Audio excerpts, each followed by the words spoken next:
Welcome to Wonder Pharma. आपका inorganic pharmaceuticals का next topic है टॉपिकल एजेंट। देखिए, आप लोग का जो सिलेबस है उस सिलेबस के अकॉर्डिंग आप लोग को इंट्रोडक्शन, किसी भी ड्रग का इंट्रोडक्शन पढ़ना है। उसके बाद उसका स्टेबिलिटी एंड स्टोरेज कंडीशन पढ़ना है, फार्मास्यूटिकल फॉर्मुलेशन पढ़ना है, मार्केट फॉर्मेशन पढ़ना है जिसको आप लोग ब्रांड नेम से भी जानते हैं, और यूजेस पढ़ने हैं। ठीक है, इनऑर्गेनिक फार्मास्यूटिकल्स में यही 4-5 चीजें पढ़ने हैं आपके सिलेबस, इसके अलावा और कुछ नहीं पढ़ना है।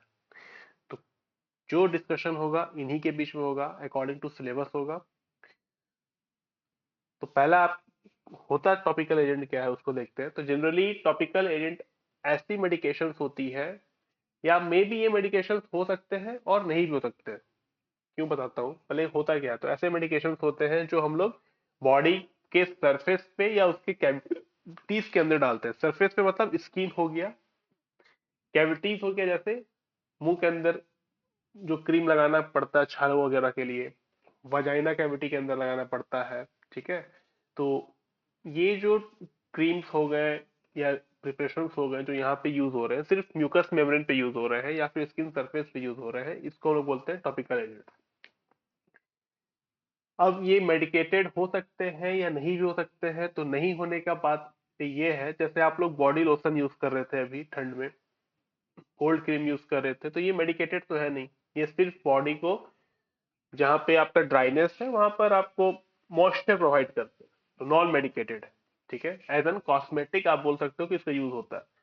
तो एज एन कॉस्मेटिक भी यूज होता है या फिर एज एन मेडिकेटेड भी होता है। कॉस्मेट्यूटिकल्स, जिसमें कॉस्मेटिक्स आ गया, न्यूट्रास्यूटिकल्स जो आपके मल्टीविटामिन वगैरह आ गए, उसके अलावा आपके फार्मास्यूटिकल जो दवाइयां हो गई, ये सारे आपके फार्मास्यूटिकल्स में ही आते हैं। ठीक है, तो टॉपिकल एजेंट्स वो दवाइयां हैं, वो मेडिकेशंस हैं जो हम लोग बॉडी में या बॉडी के सरफेस पे यूज करते हैं, जनरली स्किन पे या म्यूकस मेम्ब्रेन पे यूज करते हैं। ठीक है, ताकि जो भी बीमारियां हैं उसको ट्रीट किया जा सके। इसमें क्या क्या आएगा आपको, तो क्रीम आ जाएगा, लोशन आ जाएगा, फॉर्म्स, जेल्स, ऑइंटमेंट्स, ये सारे आ जाएंगे। ठीक है, तो सबसे पहला जो आपको पढ़ना है वो है सिल्वर नाइट्रेट। आपके सिलेबस में जो पहला टॉपिक है वो है सिल्वर नाइट्रेट। सिल्वर नाइट्रेट का जो केमिकल फार्मूला होता है वो होता है AgNO3। इनऑर्गेनिक कंपाउंड है, जनरली सॉलिड फॉर्म में पाया जाता है। सिल्वर कंटेनिंग कंपाउंड के लिए ये प्रिकॉशन की तरह यूज होता है। सिल्वर कंटेनिंग जो भी आपका कंपाउंड बनेगा उसमें ये प्रिकॉशन की तरह यूज होगा। मतलब पहला जो स्टार्टिंग मटेरियल होगा उस कंपाउंड के जो सिल्वर मौजूद है वो सिल्वर नाइट्रेट, वो उसमें से पहला कंपाउंड होगा। ठीक है, यानी रॉ मटेरियल। प्रिकॉशन वर्ड जो होता है इसका मतलब होता है कि कोई भी चीज का स्टार्टिंग मटेरियल, जैसे आप दो रिएक्शन करा रहे हो, मान लो H2O बना रहे हो, H2 + O को रिएक्ट करा के H2O बना रहे हो, तो जो स्टार्टिंग H2 + O है वो इसका प्रिकॉशर है। ठीक है, जो रेशम है वो कपड़ा का प्रिकॉशर है, उससे कपड़ा बन रहा है।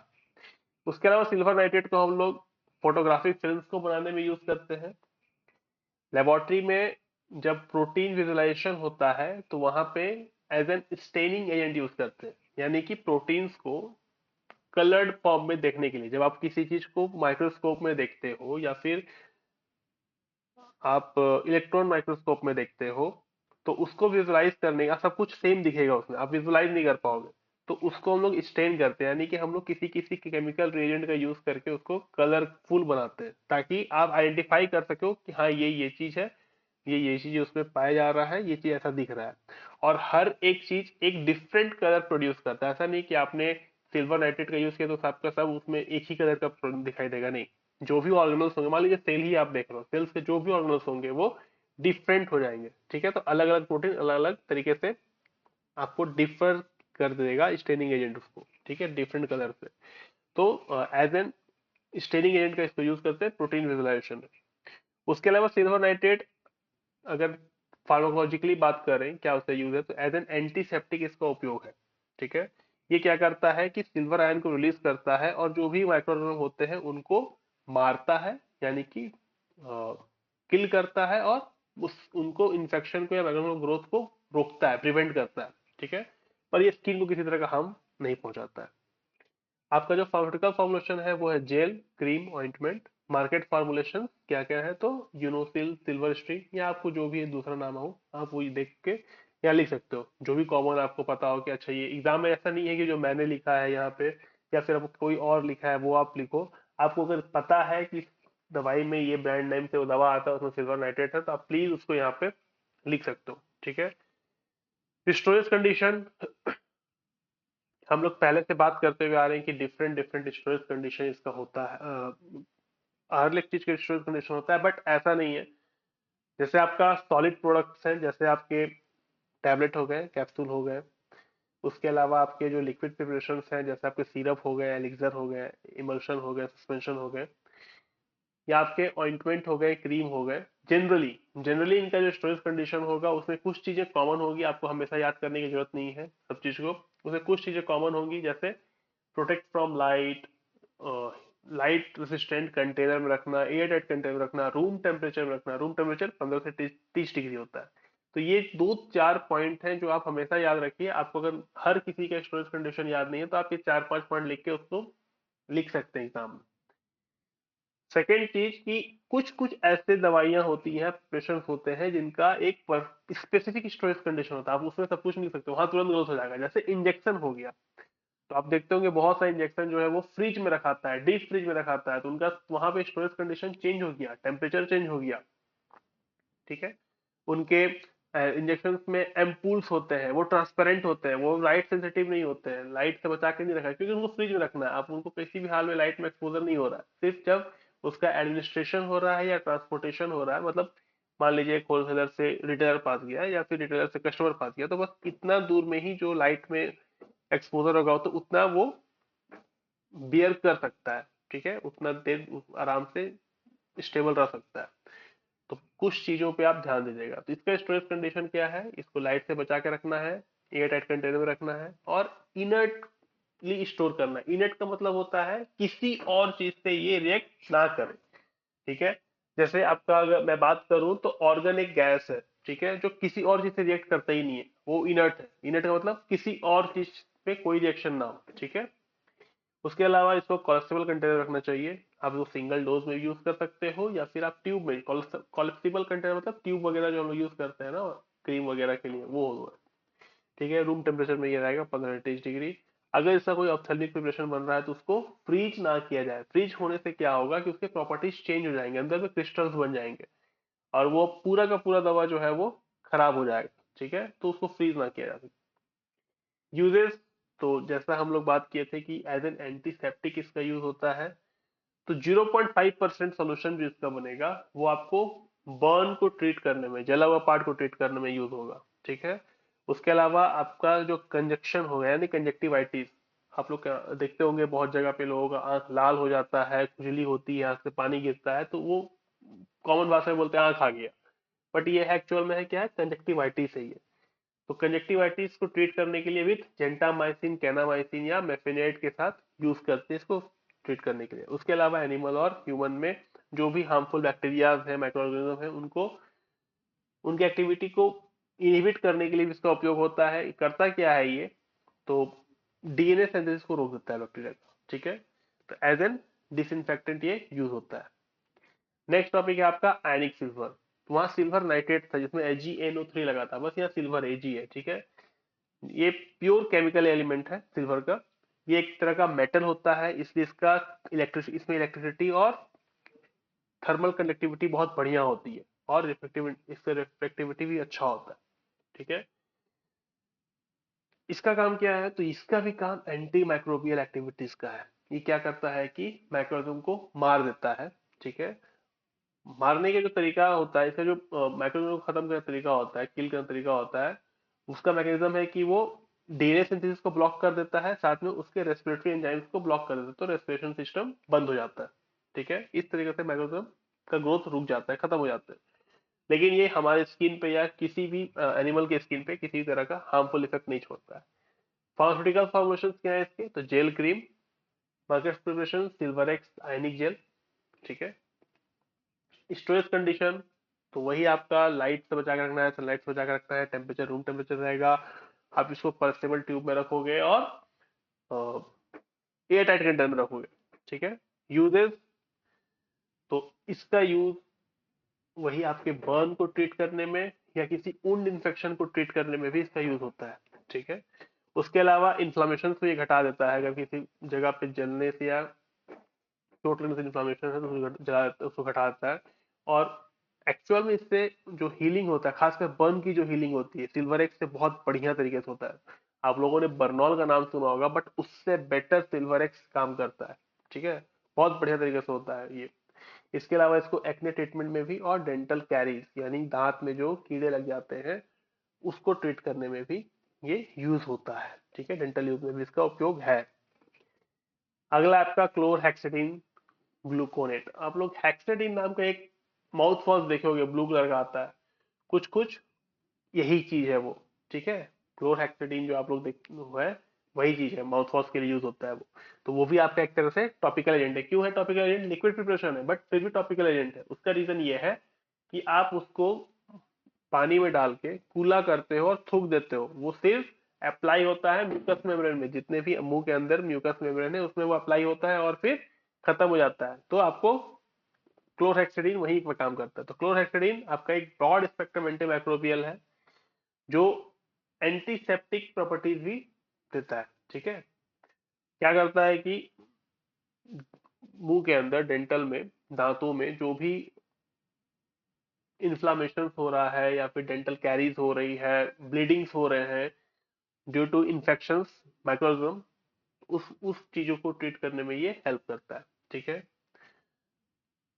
तो फार्मास्यूटिकल फॉर्मेशंस क्या है इसके? Mouth wash, gel, soap. तो जेल जब बनता है या सोप बनता है इसका, तो जनरली ये स्किन के लिए बनता है। अगर स्किन में एंटीसेप्टिक प्रॉपर्टीज चाहिए उसके लिए बनता है। इसके एक आपको ये भी आता है, नहाते समय कपड़े धोने के लिए भी और नहाने के लिए भी लिक्विड्स आती है जिसको एक ढक्कन पानी में डालते हैं, और जब पानी में डाल के उसको चलाओगे पानी को तो ये झाग बना देता है। ठीक है, बहुत बड़े एंटीसेप्टिक की तरह काम करता है।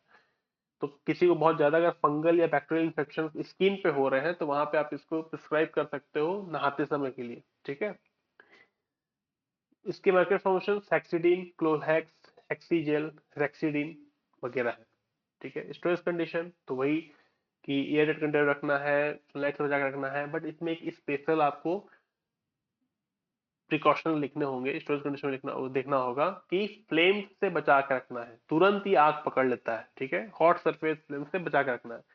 ठीक है, उसके अलावा आप इसको हीट सेंसिटिव कंटेनर में भी रखिए, क्योंकि अगर ये मान लीजिए हीट सेंसिटिव कंटेनर में नहीं होगा, हीट लेवल कंटेनर में होगा तो तुरंत आग पकड़ लेगा, क्योंकि इग्निशन बहुत जल्दी होता है। तो यूजेस जर्मिसाइडल है। तो जर्मिसाइडल तो माउथ वॉश में बहुत अच्छा यूज है, ताकि जो माउथ में जो बैक्टीरिया होते हैं उनको खत्म करने के लिए काम आता है।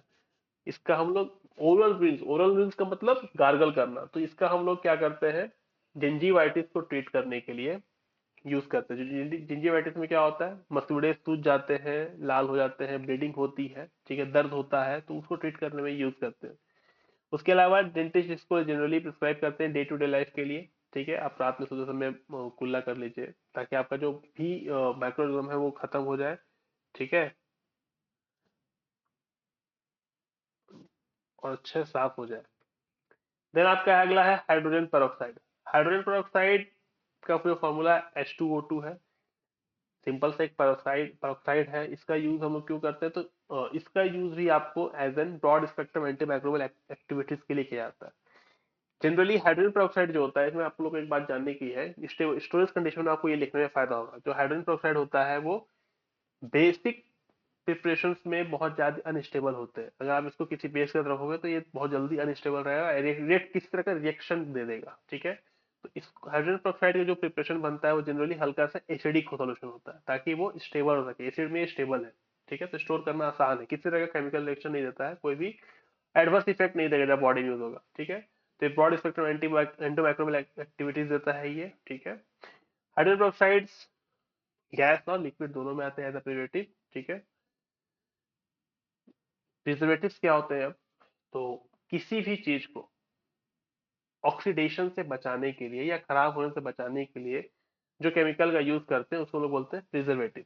ठीक है, जो आपका पैकेट फूड भी आता है ना बाजार में, जैसे लेज हो गए, कुरकुरेस हो गए, या इसके अलावा आपको जो भी पैकेट फूड आते हैं बाजार में, उसमें भी प्रिजर्वेटिव्स होते हैं। देखिएगा पीछे लिखा होता है प्रिजर्वेटिव। प्रिजर्वेटिव जनरली किसी भी चीज को ऑक्सीडाइज होने से या उसमें माइक्रोबियल ग्रोथ होने से रोकने के लिए यूज किया जाता है। ठीक है, तो hydrogen peroxide as a preservative भी यूज होता है, डिसइंफेक्टेंट यूज होता है। उसके अलावा स्टेरिलाइजेशन में भी इसका उपयोग करते हैं। तो स्टेरिलाइजेशन अब क्या होता है, देखिएगा बहुत सा एक बच्चे लोग का जो जो भी आपका बच्चे लोग का सिरप आता है, जैसे एंटीबायोटिक्स आते हैं, खासकर आपके क्लेवम हो गए, टेक्टिमोफोर्ट हो गया, ये सारे जो एंटीबायोटिक्स आते हैं बच्चों के, उसमें एक अलग से पानी दिया होता है और एक आपको पाउडर फॉर्म में शीशी में ये रहता है। उस पानी को तोड़ के उसमें डालना होता है, उसको फिर शेक करना होता है। तो वो जो पानी है वो स्टेरिलाइज है। स्टेरिलाइज का मतलब वो किसी भी तरह से माइक्रोबियल ग्रोथ से मुक्त है, उसमें किसी भी तरह का माइक्रो ऑर्गेनिज्म नहीं है। ठीक है, तो स्टेरिलाइजेशन का मतलब होता है कि आप किसी भी चीज को माइक्रो ऑर्गेनिज्म के ग्रोथ से खत्म करते हो, तो उस प्रोसेस को हम लोग बोलते हैं स्टेरिलाइजेशन। आपका जो इंजेक्शन होते हैं, इंजेक्शन से जो निडल्स होते हैं वो स्टेरिलाइज होते हैं, यानी उनमें किसी तरह का माइक्रोबियल ग्रोथ नहीं होता है। ठीक है, आपके जो इंजेक्शन के लिए वाटर यूज होते हैं वो स्टेराइल वाटर फॉर इंजेक्शन होते हैं, वो प्योर होते हैं वो पानी। ठीक है, उसमें किसी भी तरह का कोई भी कंटामिनेशन नहीं होता है, not even a single percent. उसमें 1% भी कंटामिनेशन नहीं होता है, कोई भी बैक्टीरियल ग्रोथ नहीं होता है, बैक्टीरियल ग्रोथ नहीं होता है, तो वो स्टेराइज होते हैं। तो ये जो प्रोसेस होता है इसको बोलते हैं स्टेरिलाइजेशन। ठीक है, तो हाइड्रोजन पेरोक्साइड हम लोग एज एन प्रिजर्वेटिव, डिसइंफेक्टेंट और स्टेरिलाइजेशन प्रोसेस के लिए भी यूज करते हैं। इसके जो फार्मास्यूटिकल फॉर्मुलेशन है वो है cream, solution, mouthwash, market preparation, पेरोक्सिटा, हॉक्स, डेंटाक्लिन। वैसे हाइड्रोजन पेरोक्साइड का बहुत ज्यादा यूज होता है ड्रेसिंग में, घाव को साफ करने में। इसका एक और फायदा है, वो क्या करता है कि ऊपर में जो स्किन डिबेरिस होता है उसको अच्छे से हटाने का काम करता है। ठीक है, स्टोरेज कंडीशन तो अभी आप लोग को हम बताए थे कि इसको आप लोग एसिडिक सॉल्यूशन में रखोगे ताकि ये ज्यादा स्टेबल रहे। तो आप इसको जब भी स्टोर करोगे तो बेसिक सब्सटेंसेस से दूर रख के स्टोर करोगे। ठीक है, एयर टाइट कंटेनर में स्टोर करोगे, लाइट रेफ्रिजरेंट कंटेनर होना चाहिए, रूम टेम्परेचर होना चाहिए। ठीक है, ये सारी चीजें आपको होनी चाहिए। उसके अलावा अब जिस कंटेनर से हो ये ध्यान में रख के रखना है कि कभी कभी ये रिजेक्ट कर सकता है कंटेनर से, तो कंटेनर जो हो वो ज्यादा स्टेबल हो। ठीक है, उसमें किसी भी तरह का रफ पॉइंट उसमें ना हो, एकदम स्मूथ सरफेस हो, या प्लास्टिक कंटेनर हो, क्योंकि तुरंत रिएक्ट कराएगा और डिकम्पोजिशन रिएक्शन स्टार्ट हो जाएगा। ठीक है, तो ये कुछ चीजें हैं जो आपको हाइड्रोजन पेरोक्साइड के बारे में ध्यान देखनी है। जब एग्जाम में लिखोगे तो इसका ये स्टोरेज कंडीशन में सारे पॉइंट आपको लिखने होंगे। देन आपके आते हैं यूजेस। तो हम लोग तब से बात कर रहे हैं कि as an antiseptic, as an disinfectant इसका यूज करते हैं। उसके अलावा ये डिओड्रेंट में भी यूज होता है। इसका एक और यूज है, ये मिल्ड हेमोस्टेटिक एक्शन है, यानी जब घाव लगता है तो आप इसको यूज करते हो तो ये ब्लड जो ब्लीडिंग हो रहा होता है उसको रोकने का काम करता है। तो जो ब्लीडिंग को रोकने का प्रोसेस होता है उसको हेमोस्टेसिस बोलते हैं, और जो चीज उसको रोकता है, जो दवा उसको रोकता है, जो एजेंट ब्लड को रोकता है या हेमोस्टेसिस प्रोसेस को करवाता है, उसको बोलते हैं हेमोस्टेटिक एजेंट। ठीक है, तो इसका हेमोस्टेटिक एक्शन है, ब्लड को क्लॉट करवाने में हेल्प करता है, ब्लडिंग ब्लीडिंग को रोकने में हेल्प करता है। उसके अलावा एंटी माइक्रोबियल एजेंट की तरह यूज होता है। हम लोग बात करते हैं कि एज अ प्रिजर्वेटिव भी है, तो स्टार्च और चीज में ये यूज होता है as an oxidising and reducing agent. उसके अलावा dried egg white, dried egg yolk, इन सब में भी इसका यूज करते हैं हम लोग। ठीक है, ताकि ये जल्दी खराब ना हो सके, प्रिजर्व हो सके। ठीक है, तो as an oxidising reducing agent इन सब प्रोडक्ट में भी इसका यूज होता है। अगला आपका बोरिक एसिड। कैरम खेलते समय बहुत आप लोगों ने बोरिक एसिड का उपयोग किया होगा, बहुत अच्छा गोटी स्केट करता है ना उसमें। तो होता क्या है boric acid, boric acid generally hydrogen borate है। ठीक है, एक वीक मोनोबेसिक लुईस एसिड है। लुईस एसिड किसको बोलते हैं, जो इलेक्ट्रॉन डोनेट करने का क्षमता रखता है। ठीक है, सॉरी, एक्सेप्ट करने का क्षमता रखता है, नॉट डोनेट, एक्सेप्ट करने का क्षमता रखता है। ठीक है, वो आपका लुईस एसिड है। तो लुईस एसिड ऑफ बोरोन है ये। ठीक है, इसका chemical formula H3BO3। Boric acid industry में बहुत ज्यादा यूज होता है for manufacturing different different things, manufacturing process के लिए इसका हम लोग बहुत ज्यादा यूज करते हैं। But as an additives, additives क्या था, तो जब आप फार्मास्यूटिक्स में पढ़ाऊंगा तो आपको एडिटिव्स पढ़ाऊंगा। एडिटिव्स जनरली यूज होता है आपके जब कोई प्रिपरेशन बना रहे हैं, तो उसमें सिर्फ दवाई नहीं होता है, दवा के अलावा भी कुछ कुछ चीजें उसमें यूज होते हैं। ठीक है, तो उसके अलावा जो यूज होता है उसको एडिटिव्स बोलते हैं। जैसे कि मैं कॉमन भाषा में बात करूं तो आप जब सब्जी बना रहे होते हो तो सब्जी में मान लो आपने गोभी का सब्जी बना रहे हो। ठीक है, तो गोभी का सब्जी में आप नमक भी डालते हो, हल्दी भी डालते हो, धनिया भी डालते हो, तो गोभी मेन इंग्रेडिएंट है, बट आपके धनिया पाउडर जो हो गया, आपका नमक हो गया, हल्दी हो गया, लाल मिर्च हो गया, ये सारे आपके एडिटिव्स हैं एक तरह के। ठीक है, तो ये एडिटिव्स कहलाते हैं।